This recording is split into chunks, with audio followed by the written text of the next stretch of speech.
नमस्कार. मी अदिती बापट. ऐकूयात काही ठळक घडामोडी. प्रधानमंत्री नरेंद्र मोदी यांच्या हस्ते आज मुंबईत 52,300 कोटी रुपयांपेक्षा अधिक खर्चाच्या विविध प्रकल्पांचं भूमिपूजन आणि लोकार्पण होणार आहे.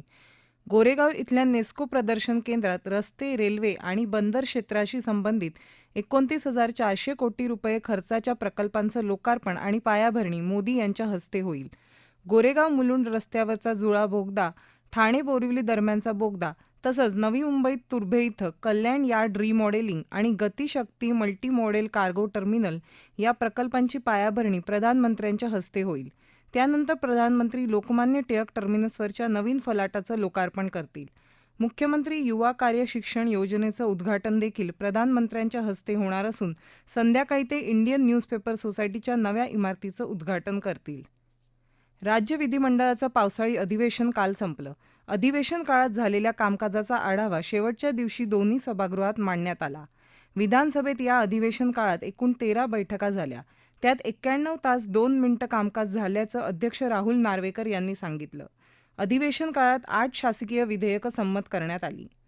विधान परिषदेत उपसभापती नीलम गोऱ्हे यांनी कामकाजाचा आढावा सभागृहासमोर मांडला. या अधिवेशन काळात एकूण 13 बैठकांमध्ये 60 तास 26 मिनिटं कामकाज झालं. विधान परिषदेत 2 अध्यादेश पटलावर ठेवण्यात आले तर 3 शासकीय विधेयकं संमत करण्यात आली. महाराष्ट्रातल्या विविध नगरपंचायती, एका नगरपरिषदेतल्या सदस्यपदांच्या 11 रिक्त जागांसाठी येत्या 11 ऑगस्ट रोजी मतदान होणार असल्याचं राज्य निवडणूक आयोगानं जाहीर केलं आहे. मतमोजणी 12 ऑगस्टला होणार आहे. या निवडणुकीसाठी उमेदवारांना रविवार 21 जुलै वगळून दिनांक 18 ते 24 जुलै या कालावधीत अर्ज दाखल करता येणार आहेत, तर 25 जुलैला अर्जांची छाननी होणार आहे.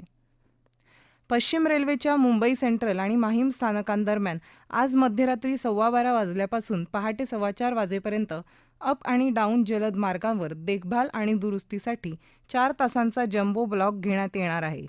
या कालावधीत सांताक्रूज आणि चर्चगेट स्थानकांदरम्यान सर्व जलद मार्गावरच्या गाड्या धीम्या मार्गावर चालवल्या जातील.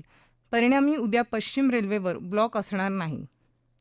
भारत विरुद्ध झिम्बाब्वे T20 क्रिकेट मालिकेतला चौथा सामना आज हरारे इथं सुरू झाला आहे.